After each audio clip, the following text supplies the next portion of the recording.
विरोधक म्हणतात की शरद पवारने शिवसेना फोडली, काल असं एक वक्तव्य छगन भुजबळ यांनी केलंय, आपण कशा बघता? छगन भुजबळ जेव्हा फुटले तेव्हा त्यांनी मंडलचं कारण दिलं होतं. माझ्या माहितीप्रमाणे शिवसेना मंडल विरोधी आहे, शिवसेना ही मंडल विरोधी आहे म्हणून मी पक्ष सोडतोय असं कारण स्वतः छगन भुजबळ यांनी दिलं आणि त्यांनी पक्ष सोडला. हे भुजबळ विसरले असतील असं मला वाटत नाही. शरद पवार यांनी पक्ष फोडला की गौतम अडाणींनी पक्ष फोडला हे तुम्ही अजित पवारांना विचारा. स्वतः अजित पवार कबूल करतायत की महाराष्ट्रातलं सरकार हे गौतम अडाणींनी पाडलं आणि शिवसेना आणि राष्ट्रवादी काँग्रेस फोडण्यामागे सुद्धा नरेंद्र मोदी आणि अडाणी यांची हात मिळवणी आहे. जस्टिस चांदीवाल यांनी मुलाखत दिली, त्यांचं असं म्हणणं आहे की वाजेंनी अजित पवार शरद पवारांची नाव घेतली आणि देवेंद्र फडणवीसांना या सगळ्यामध्ये जोडण्याचा प्रयत्न. त्यामुळे आता याच्यावरती विश्वास ठेवत नाही. निवडणूक काळामध्ये अशा मुलाखती मॅनेज केल्या जातात. शरद पवार देखील बोलिए चला. एक बार फिर उद्धव ठाकरे की जो बैग है वो चेक हुई है, एक वीडियो भी भाजपा की ओर से रिलीज किया गया जिसमें देवेंद्र फडणवीस की बैग चेक का। देखिए वो जो वीडियो है वो एयरपोर्ट का है।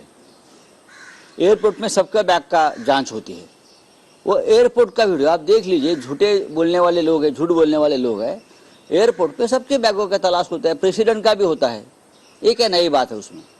अगर किसी एयरपोर्ट पे आप जाते हो तो वहाँ जो एक्सरे मशीन होती है वहाँ तो सबका बैग जाता है। ये पागल लोग हैं, उनको समझता है कि क्या बोल रहे हैं।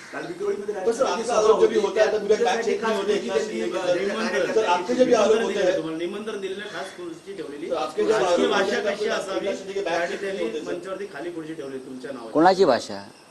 राज ठाकरेंची जरा स्वतः भाषण ऐकून स्वतःच पाहावीत, मग भाषा कळेल काय ती. आम्हाला भाषा शिकवू नका आणि मराठी तर अजिबात शिकवू नका आम्हाला. आम्ही ज्या हेडमास्टरकडे शिकलो आहोत मराठी ना, त्यांच्यानंतर कोणी मराठीमध्ये हेडमास्टर झाला नाही मराठीचा. त्यांचं नाव बाळासाहेब ठाकरे. आमच्याकडे बरोबर आहे, पैसे भाजपनं किंवा फडणवीसांनी तुम्हाला दिलेले आहेत ना. जे सुपाऱ्या घेतात त्यांच्याकडे पैसे असतात, आमच्याकडे कुठून पैसे असणार? आमचं सरकारच गौतम अडाणींनी पाडलं. अजित पवारांच्या पुराव्यानुसार आमचं सरकार जर उद्योगपती पाडत असेल याचा अर्थ असा आहे की आमचा कोणत्याही उद्योगपतीशी आमची हात मिळवणी नाही आणि ही मुंबई विकली जाऊ नये अडाणीच्या हातात.